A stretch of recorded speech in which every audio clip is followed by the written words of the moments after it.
Inggih jero anak istri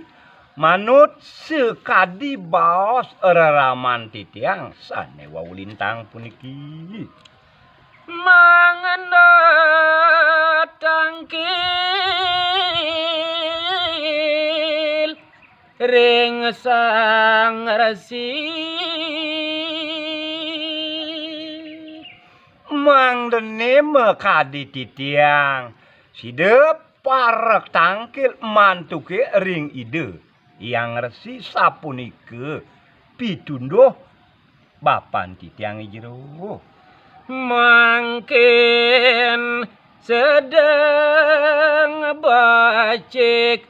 pisan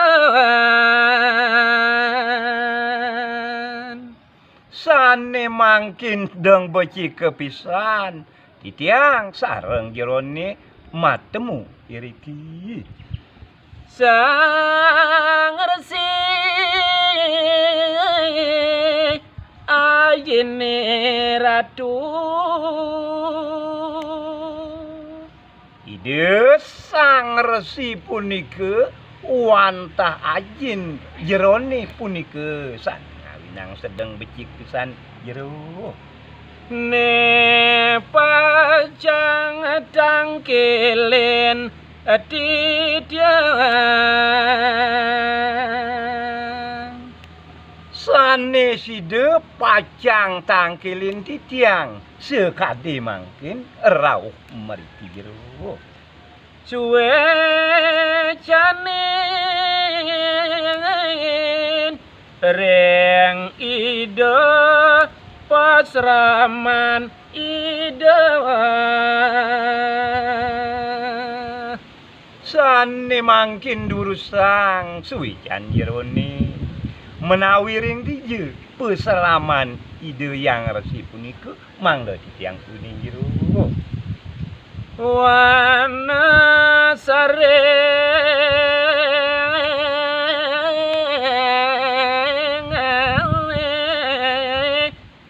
gelis nimbal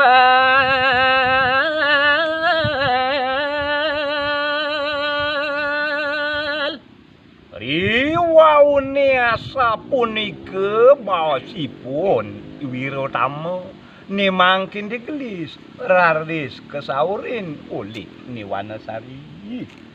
bawose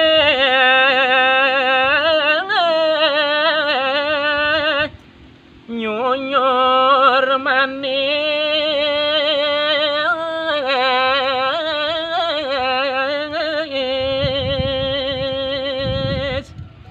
Dewa Ratu Agung mungguing bebaosipun Niwanasari lintang nyuyon manis pisan wiyakti yen rasayang inggih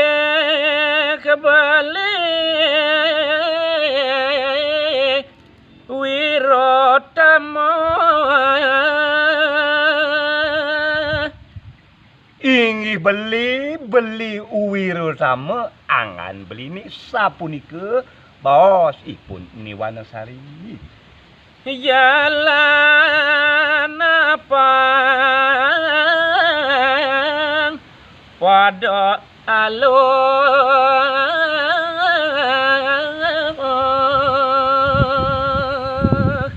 nejane adenyan pengidih gelah kapining beli Wirotama apang side pada alu membasa baside ngiring beli kaki kali titiang ada buin masrakenan apang tusing yen beli kelawan tiang membasa basi tu mesesrekenan apang pada aluh keto yen pengedih yang beli beli ade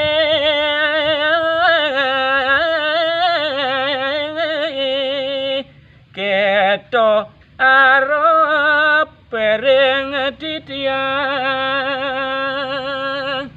yen beli Wirotama pacang mabaos kapin dewek titiange apang side adi sapunike baos beline arep ring titiang beli